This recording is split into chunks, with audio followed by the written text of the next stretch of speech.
En Corrèze, l'intelligence artificielle est au service des forestiers. Des drones sont déployés au-dessus des exploitations pour permettre une vision à la fois globale et très précise afin de gérer au mieux les forêts, une méthode utilisée par une coopérative depuis plusieurs mois. Laurent Durusquec, Anthony Lecourt. Et oui, nous sommes ici à Ussel dans une parcelle de chênes rouges et de sapins de Vancouver. Bonjour Anthony, vous venez d'utiliser ce drone. Vous pouvez nous expliquer un petit peu que va faire l'intelligence artificielle ensuite ?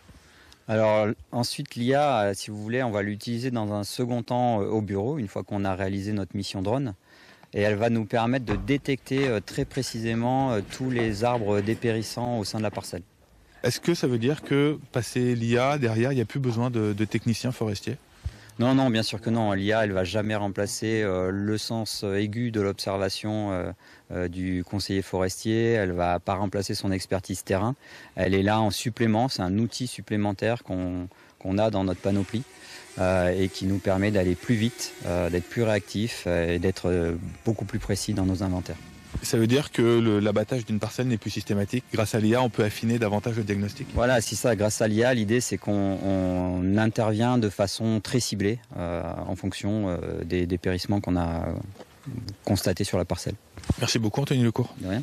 Elle est désormais partout ou presque, l'intelligence artificielle, y compris dans la forêt et sa gestion.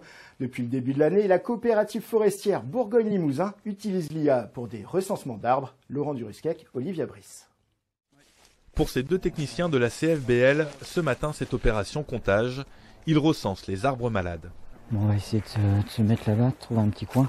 Pour cela, fini l'époque où il fallait marcher des heures. Dorénavant, c'est à l'aide d'un drone qu'ils effectuent leur mission. Là, je survole un peuplement de sapins grandis qui est en train de subir des dépérissements importants. Et donc ce survol-là va nous permettre de réaliser un inventaire vraiment précis du peuplement pour essayer de cibler au maximum les interventions derrière qui vont être réalisées sur la parcelle. Le survol effectué, place à l'intelligence artificielle. Grâce à des programmes créés par la coopérative forestière, l'ordinateur est en mesure d'interpréter les images prises par le drone. Il y a des nombres combien de dépérissements là sur la parcelle ?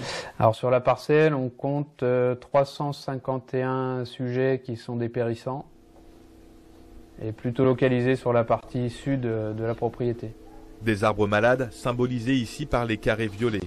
Une analyse de l'IA faite en quelques minutes, là où d'ordinaire ce travail peut prendre plusieurs heures. C'est un outil qui est capable d'être mis en place rapidement. Et ensuite, derrière, on peut transférer cette donnée dans des GPS. Donc le technicien peut vraiment aller sur le terrain et cibler son intervention. Donc on gagne en temps, en efficacité et de manière opérationnelle, on est beaucoup plus précis. Car ici, l'IA ne remplace pas les techniciens, elle est un appui, une aide qui pourrait trouver d'autres usages dans le futur avec la reconnaissance automatique des essences.